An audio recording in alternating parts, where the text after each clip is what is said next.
చల్ దమ్ముంటే రుజువు చేయి, పదవికి రాజీనామా చేస్తా. అరే నువ్వు సాక్ష్యాలు చూపిస్తే రాజకీయ సన్యాసం చేస్తా.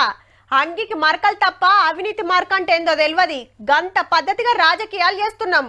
హబ్బో మీ అవినీతి కంపు పినాయిల్ తోటి గడిగినా పోదు, జర బయటకు వచ్చి అడిగితే తెలుస్తుంది. గిట్లుంటది లీడర్ల నడుమ. నువ్వు అంత తిన్నావు, నువ్వు ఇంత తిన్నావని ఎత్తేసుకుంటారు. అయితే దేశంలో ఉత్తమ ఎమ్మెల్యే ఎవలంటే ఈ మహేష్ సారేనబ్బా. ఉన్నది ఉన్నట్టు చెప్పేసిండు. మళ్ళా 10% के विधायक निधि का कमीशन भी मिल रहा है, ईमानदारी की बात तो ये है. సంజయిందా? ఏ ఫండ్ వచ్చినా 10% కమిషన్ పక్కా తీసుకుంటామంటాండు. బాగా చెప్తా. మాకు జీతం కమిషన్ రెండు తీర్ల ఫాయిదా. కార్యకర్తలకేం లేదని చెప్తే వీళ్ళకేం అర్థమై పాడైందో సప్పట్లు కొట్టబట్టిరి. సారు ఉత్తరప్రదేశ్ లా బీజేపీ ఎమ్మెల్యే. నియోజకవర్గం డెవలప్మెంట్ కోసం మీదికెళ్లి ₹1,00,00,000 వచ్చినాయనుకో, 10 లక్షలు ఎమ్మెల్యే సార్లకే పోతాయట. కడమ 90 లక్షలకెళ్లే పనులు. అవసరమైతే అండ్లకెలిగిన పర్సంటేజీలు ఆఫీసర్లకు చదివింపులు.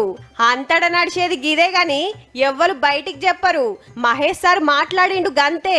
కానీ మీదికి చెప్పేది ఏందంటే పబ్లిక్ కు సేవలు చేస్తానికే రాజకీయంలోకి వచ్చినాం, జనాన్ని ఉద్ధరిస్తానికే పదవి తీసుకున్నాం, వాళ్ళ తిప్పలు తీర్చుడే మా జీవిత లక్ష్యం అన్నట్టు మైకుల ముంగట గప్పాలు కొడతారాయే.